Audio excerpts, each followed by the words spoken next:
Good morning everyone. Today we will do very important topic in English grammar, tense. So you should listen carefully. It will be helpful in proper sentence formation. So let's see what is tense. Tense क्या होते हैं?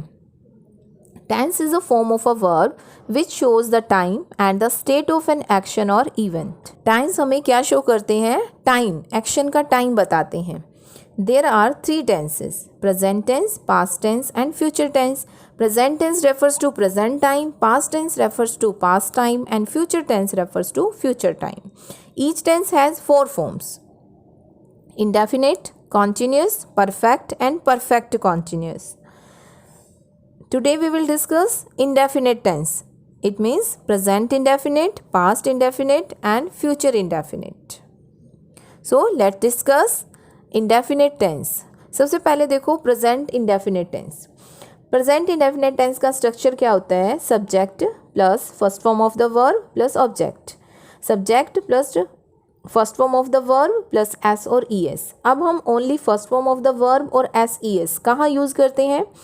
I, we, you, they and plural subject. कि जब हमारे पास first person, second person and plural subject है तो हम only first form of the verb use करते हैं. When we have he, she, it and singular subject we will use S और E S. For example, I know, he knows the truth.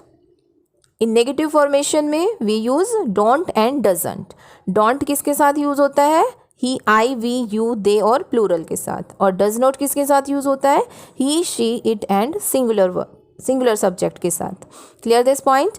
I don't know, he doesn't know the truth. In interrogative formation, do you know, it means do और does का use before subject. Do you know, does he know the truth. अब देखो इसके use कहाँ कहाँ हम present indefinite tense को use करते हैं. देखिए, जो सिंपल प्रेजेंट टेंस जो हम हैबिचुअल एक्शन के लिए यूज़ करते हैं, जनरल फैक्ट के लिए यूज़ करते हैं, वो रिलेटेड टू ऑल टाइम्स होता है. वो सिर्फ प्रेजेंट टाइम्स के लिए हम यूज़ नहीं करते हैं, उससे सभी टाइम में वो से यूज़ होता है. जैसे habitual action, general truth, universal truth, permanent truth. Future action planned in advance, a fact और something which is true at present. Here are some words: always, never, often, daily, generally, every day, every week, once a week. These are adverb and these adverb are used in present indefinite tense. Look at the examples. First, I always take a balanced diet. Habitual action. He never comes on time. He goes to gym daily. These sentences are the example of habitual action. Water boils at 100 degrees Celsius. Scientific truth. The sun rises in the east. Universal truth. तो जो universal truth है, scientific truth है, इस तरह के जो action की simple present tense is use to express a habitual action, general fact, general truth, permanent fact या साइंटिफिक ट्रूथ, तो रिलेटेड टू ऑल टाइम्स. इस तरह के सेंटेंसेस सभी टाइम को रिलेट करते हैं. कि जैसे फॉर एग्जांपल हम ले लेते हैं, जैसे सन ईस्ट में राइज होता है, ठीक है, तो वो प्रेजेंट में भी राइज होता है, पास्ट में भी राइज हुआ था और फ्यूचर में भी होगा. तो इस तरह के सेंटेंसेस पर टाइम अपना इफेक्ट नहीं डालता है, तो इनको हम किस में लेते हैं? प्रेजेंट इंडेफिनेट टेंस में. नेक्स्ट एग्जांपल देखो, स्कूल्स क्लोज इन मई और summer vacation and re open in जून. ये क्या है? फ्यूचर एक्शन जो प्लान किया गया है एडवांस में. क्लियर? स्पेशली जो किसी जनवरी या किसी प्रोग्राम से रिलेटेड होता है, तो इसको भी हम प्रेजेंट इंडेफिनेट टेंस में रखते हैं. All train stop at this station. He works at this office. तो ये क्या है एग्जाम्पल? कि जैसे कोई फैक्ट है विच इज़ ट्रू एट प्रेजेंट, कि ये चीज़ एट प्रेजेंट ट्रू है कि सभी ट्रेन जो है इसी स्टेशन पर स्टॉप होती हैं और वह इस ऑफिस में काम करता है. Clear? Present indefinite tense. Next, past indefinite tense.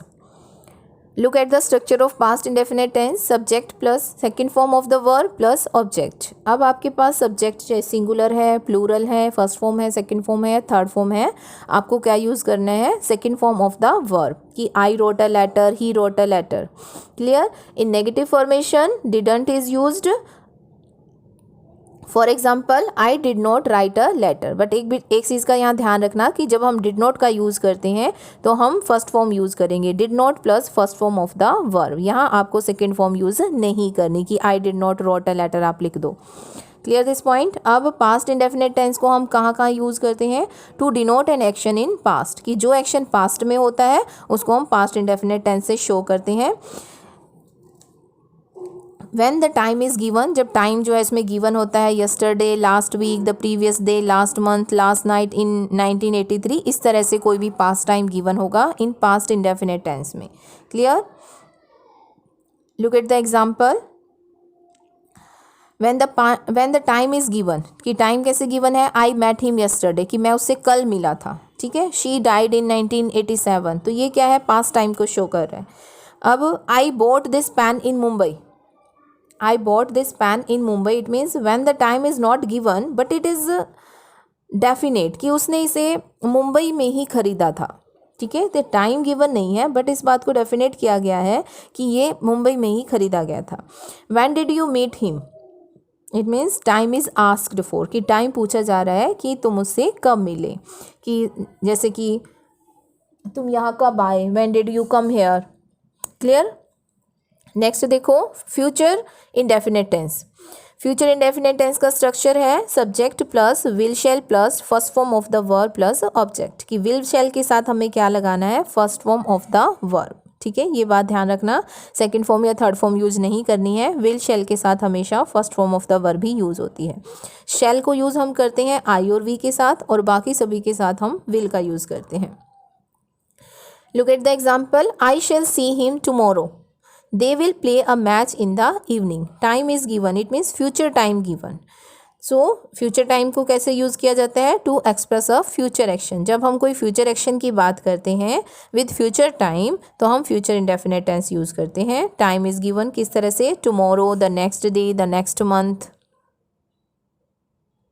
for example, they will celebrate the function next week, कि वे next week function celebrate करेंगे। he will finish the work in an hour, in 1 hour, कि वो 1 घंटे में काम finish कर लेगा।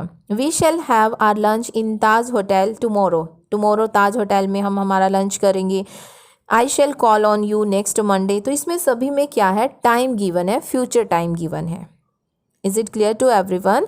एक चीज़ का ध्यान रखना कि जब आपके पास फ्यूचर टाइम गिवन है तो आप फ्यूचर टेंस में जाओगे, जब आपके पास पास्ट टेंस गिवन है तो आप पास्ट टेंस में जाओगे। अगर आपके पास कोई टाइम गिवन नहीं है तो हमें किस में रहना है, प्रेजेंट में रहना है, अपनी मर्जी से पास्ट या फ्यूचर में नहीं जाना है। That's enough for today. Tomorrow we will discuss continuous tense. I hope you are getting well. Thank you.